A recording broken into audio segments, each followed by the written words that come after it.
আসসালামু আলাইকুম। আজকে হাদি ভাই নিয়ে কিছু কথা বলি।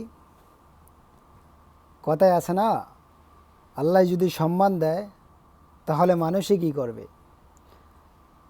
যদি বাঁচতে হয় বীরের মতো বাঁচো, একদিনের জন্য বাঁচো, হাদির মতো করে বাঁচো।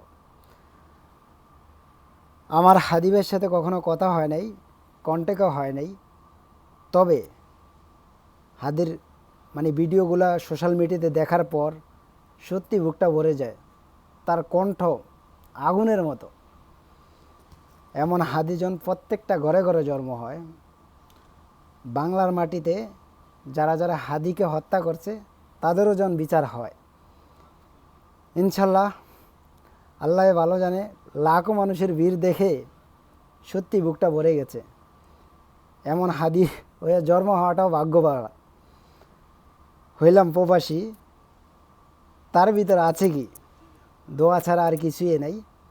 হাদি ভাইয়ের জন্য আল্লাহ জান্নাতুল নসিব দান করুক, আমিন।